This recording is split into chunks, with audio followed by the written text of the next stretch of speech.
On Heavy Metal Frequency, I'm reviewing some more Dan Swano stuff for a little bit longer. This is Purgatory Afterglow by Edge of Sanity. This is going to be another 2-disc. We need two discs in a row. So it's a sleeve and then...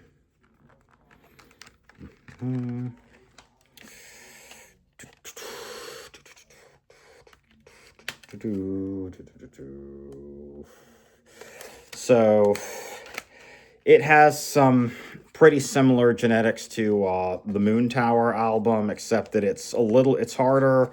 It's more along the lines of Stockholm death metal. Edge of Sanity is one of the main principles, I feel like, of Stockholm death metal, along with other bands like Opeth, with their more death metal heavy stuff like Deliverance and Blackwater Park, and also Catatonia, and even though they've done some other stuff like goth rock, like gothish stuff, and some progressive rock and progressive metal albums, and so they've done some other genres.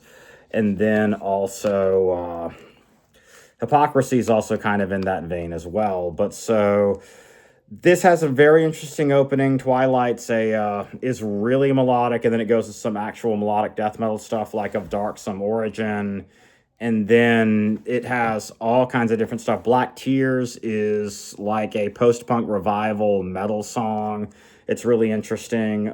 Song of Sirens, the last song on it, is like a New York hardcore song. It's like a New York punk song, and it's kind of there. It exists.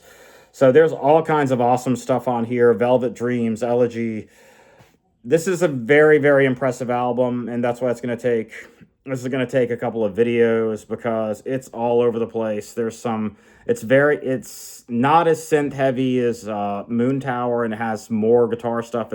It's more of a balance among guitar, vocals, and keyboard type stuff.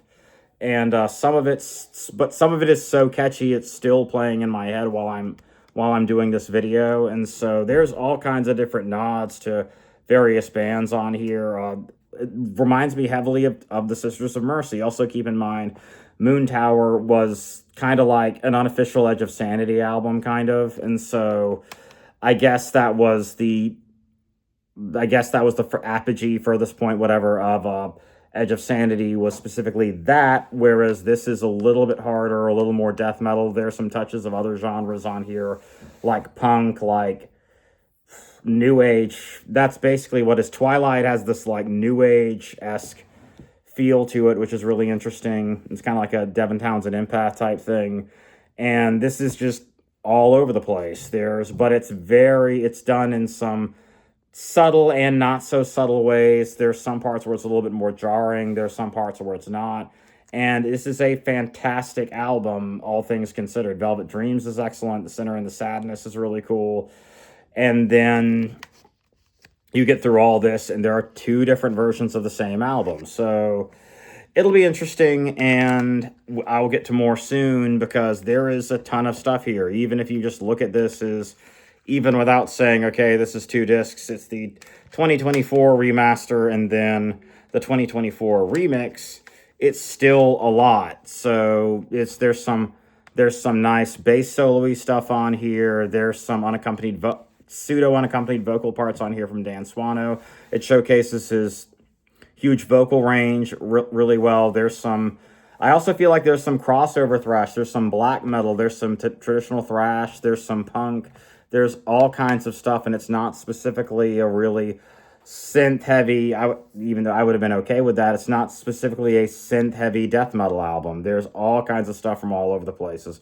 But it's from a different perspective than Moon Tower. One of the things that separates this is Moon Tower is all over the place from a lyrical standpoint. This is all over the place from a musical standpoint. So please like and subscribe. I'll get into this more with the second video, and thank you and have a good night.